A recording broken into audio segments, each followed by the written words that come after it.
What's up, my wizards? It's Dev from SBMTG down there on the YouTube.com, and I got more Kaladesh spoilers for you, as usual, lately. Tuesday morning spoilers came out, and some of them look pretty good, so let's go ahead and take a look. Alright, first thing I want to talk about is the Planeswalker packs. We saw the two Planeswalkers that are coming in the Planeswalker packs, which will replace intro packs, by the way, in case you hadn't heard that yet. No more intro packs, instead Planeswalker packs. So, you can either buy Chandra, or you can buy Nissa. And Wizards has stressed that the Planeswalkers that come in these packs are going to be a step down in power level from the, really competitive standard playable walkers. But that being said, let's take a look, let's compare the two of them. First there's Chandra, and then there's Nissa. We've got Chandra, Pyro Genius, and Nissa, Nature's Artisan. Chandra costs 6, that's 4 and 2 red for a 5 loyalty Planeswalker with +2. Chandra Pyro Genius deals 2 damage to each opponent. -3, Chandra Pyro Genius deals 4 damage to target creature. And -10, Chandra Pyro Genius deals 6 damage to target player in each creature he or she controls. Nissa costs 6 as well, that's 4 and 2 green for also a 5 loyalty Planeswalker. Her +3 is gain 3 life. Her -4 is reveal the top 2 cards of your library, put all land cards from among them onto the battlefield and the rest into your hand. And her -12 is creatures you control get +5/+5 and gain trample until end of turn. Well, if we're comparing the two sort of in a vacuum, I think that the Chandra is better. We've already seen a really good Chandra just last night, and this one is worse, definitely, but still not god-awful. I mean, it's not incredibly playable or anything, don't get me wrong, but it looks okay. But, definitely both of these are maybe a step down, as Wizards said, in power level. But there are some good things about them.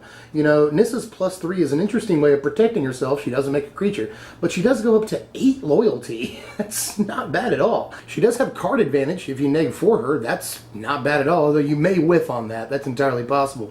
And her ultimate seems okay, but tough to get to. Both of them take the same amount of time to get to their ultimate. Both of them cost the same CMC, and both of them have the same starting loyalty.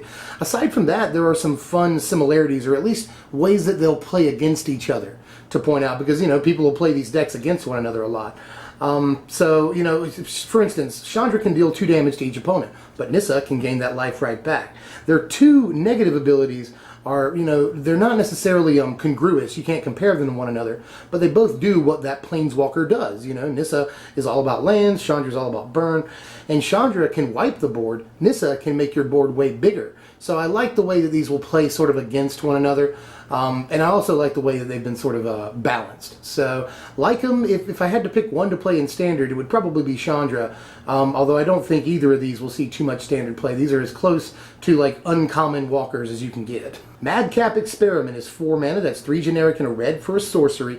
Reveal cards from the top of your library until you reveal an artifact card. Put that card onto the battlefield and the rest onto the bottom of your library in a random order. Madcap Experiment deals damage to you equal to the number of cards revealed this way. Alright, so it looks kind of bad at first glance, and probably is the worst card spoiled today, although it does have some applications, with something that lets you scry, or maybe a Sensei's Divining Top-like effect, This could be pretty good as long as it puts something that costs 4 or more onto the battlefield. And it can only hit artifacts, so our choices are very much limited. You want to get value off of it, so you want the thing to cost at least as much as you played for Madcap Experiment. And it can deal a bunch of damage too if you're not careful, so I'm just not sure. It feels like a polymorph for artifacts, but like worse in a way, and nobody plays polymorph, so like that's saying a lot. But, this could surprise us. There could be something with this. I'm just not sure I see it. This is Lathnu Hellion. He's a 3 mana, that's 2 generic and a red. 4/4 Hellion with haste. And when he enters the battlefield, you get 2 energy counters. And at the beginning of your end step, you sacrifice it unless you pay 2 energy counters. Now this I like an awful lot, and it's actually pretty versatile. Not only is it a 3 mana 4/4 haste, that's really good, but if you elect to, spend the energy on it, you can keep it around for at least 1 more turn and swing with it again on turn 4, Doesn't seem bad. I mean, the dream here is to play, Voltaic Brawler on turn 2, and then play this on turn 3, swing 8, That seems awesome. And then you can have energy left over, you can kill your Hellion at the end step and have energy left over to either activate your Voltaic Brawler more times when it swings, or maybe play Harness Lightning and deal a bunch of damage all at one time to a creature. So I'm really liking the way that this green-red energy aggro deck is shaping up. When we first saw energy as a mechanic, I did not think it would end up being in an aggro deck, but it's looking really, really good right now. And, even outside of that green-red aggro deck, this could see play. incredible stats, and it does take, it takes a lot of energy to stick around, but it gives itself at least enough energy to attack twice, and that could be all you need. Let's look at 3 artifacts at the same time. This is Animation Module, Decoction Module, and Fabrication Module. Animation Module just costs 1. It's an artifact. Whenever 1 or more +1/+1 counters are placed on a permanent you control, you may pay 1 generic mana. If you do, create a 1/1 colorless servo artifact creature token. You can also pay 3 and tap it to choose a counter on target permanent or player. Give that permanent or player another counter of that kind. Now, Decoction Module costs 2 mana. It's also an artifact, obviously. Whenever a creature enters the battlefield under your control, you get an energy counter. You can pay 4 and tap it to return a creature you control to its owner's hand. And Fabrication Module, I keep doing that, costs 3. It's also obviously an artifact. And whenever you get 1 or more energy counters, put a +1/+1 counter on target creature you control. And you can pay 4 and tap it to get an energy counter. Alright, this is really cute. 3 artifacts that work with one another. One costs 1, the other costs 2, and the other costs 3. Good on curve, right?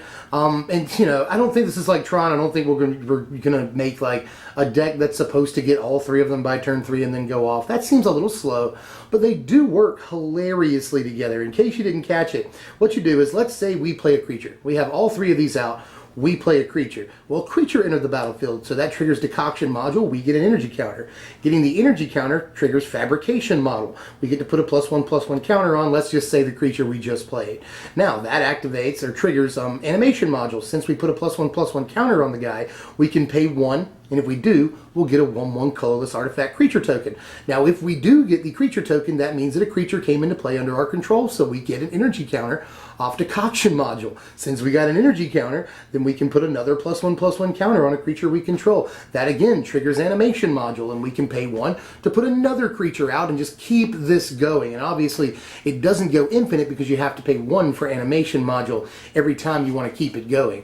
But if you do have the combo out and you just play one guy on like turn 4 or 5, then you'll be able to get a couple of more servos and just keep this thing going. And you're getting energy the entire time, by the way. And all 3 of these artifacts do other stuff. We can put another counter, either energy or +1/+1 or whatever, actually. Poison counter, for that matter, with Animation Module. With Decoction Module, we can return things to our own hand. And then, things that we control to their owner's hands. And then we can just get energy with Fabrication Module. So they all do stuff that's independent of their first abilities, and the stuff that the second abilities on them feed into their first abilities too. So these are 3 just really synergistic cards that obviously work together, and I really have to applaud the design on this. I'm not sure how good these are. Animation Module looks better than the others, and they did make it rare. I think they did that for a reason, because it looks really good, especially in these counter-centric commander decks. We've seen a couple of those cards, actually. So I really like the design on these. It was probably really hard to make 3 artifacts that work this well together without completely breaking them. So bravo on this, Wizards. I really like the design here. And we'll have to see how good they are in conjunction, but they look pretty sweet. This guy's awesome. This is Torrential Gearhulk. He's 6 mana. That's 4 and 2 blue for a 5/6 artifact creature construct with flash. And when he enters the battlefield, you may cast target instant card from your graveyard without paying its mana cost. If that card would be put into your graveyard this turn, exile it instead. Well, don't make this guy mad. He might snap. Huh? In all seriousness, he's obviously not Snapcaster Mage. Snapcaster Mage costs way less, but it is worth noting that with Snapcaster Mage, you have to pay the cost of the spell you're flashing back. With this, you don't, so it helps make it up, And sometimes, often the stuff that you're flashing back with Snap costs 1, 2, or 3. Although I have seen many times people flashing back like cryptic commands with a Snapcaster Mage. So that's 6 mana right there, And I like this too. It's also obviously reminiscent of Goblin Dark Dwellers, but this doesn't hit, sorceries. That kind of sucks. But it is sort of, I won't say better straight up than Dark Dwellers, but I do like that this can hit any instant in your graveyard, meaning that you can drop really expensive instants into the graveyard, and then, play them for free with this and get a huge body on top of the instant you're playing for free. That's awesome, you know, dig through time, anybody? I wish that was still in standard. But there is cool stuff we can do in standard with this right now, and I really wouldn't be surprised to see like a blue-red, you know, flashback sort of deck that plays this in Goblin Dark Dwellers. So I'm really excited about this card if you can't tell. It also, I need to point this out, it shows us that Gearhulks can cost different things. The only two we've seen so far cost 5 mana. This costs 6. Just a, you know, a huge power. A big flash guy is really, really good in control decks, and this could be a control finisher because on turn 6 or higher, we can flash this in and, you know, flashback counter spells. We can flashback removal, which is probably what's going to happen a lot of the time. So this thing looks to be a pretty darn good card to me. It looks like a powerhouse, and we'll probably see it somewhere. Also note that Elder Deep Fiend is seeing a lot of play. Another huge blue creature with flash, a lot like this one. So maybe we'll see like a creature-based blue flash deck that maybe plays another color so it can get in some removal. Blue-black flash, blue-white flash, something like that. But, you know, basically a flash control deck that plays huge guys like Deep Fiend and this dude. So that seems pretty exciting too. Just bring this dude on. Like, he seems like he has a lot of good applications in the current standard and maybe even modern, but 6 mana is an awful lot to ask. Last card of the day so far is Nissa, Vital Force. I love that name. 5 mana, that's 3 generic and 2 green for a 5 loyalty planeswalker. She's got +1. Untap target land you control until your next turn. It becomes a 5/5 elemental creature with haste. It's still a land. You can also -3 her to return target permanent card from your graveyard to your hand, or you can -6 her. She starts at 5. You can -6 her to get an emblem with whenever a land enters the battlefield under your control, you may draw a card. Okay, so this looks pretty good. I mean, not as ridiculous as Chandra looked, but still very, very solid planeswalker that's definitely going to see standard play in some sort of mid-range shell. You know, she protects herself pretty well. You know, she untaps that land and makes a huge dude until your next turn. That's good. Either swing in with the 5/5 or leave it up to block, because it'll block pretty much anything, including big Sylvan Advocates on the other side of the table, and kill them and survive. That's really, really good. Also, I should mention that with her +1, you can untap the land and she effectively costs 4 mana. Now, obviously, you'll want to leave that land up to block a lot of the time or swing in, but you can also use that extra mana to, say, play a Traverse the Uvenwald, or play her own Oath if you want to get super, like, flavorful with it. That seems good, too. But mostly, you'll be leaving it up to block or swing in for a huge chunk of damage. Her second ability is card advantage. You know, getting a permanent out of the graveyard is really actually great card advantage. And the fact that it says permanent, I wish it was return target card from your graveyard to your hand, but that might not have been balanced very well.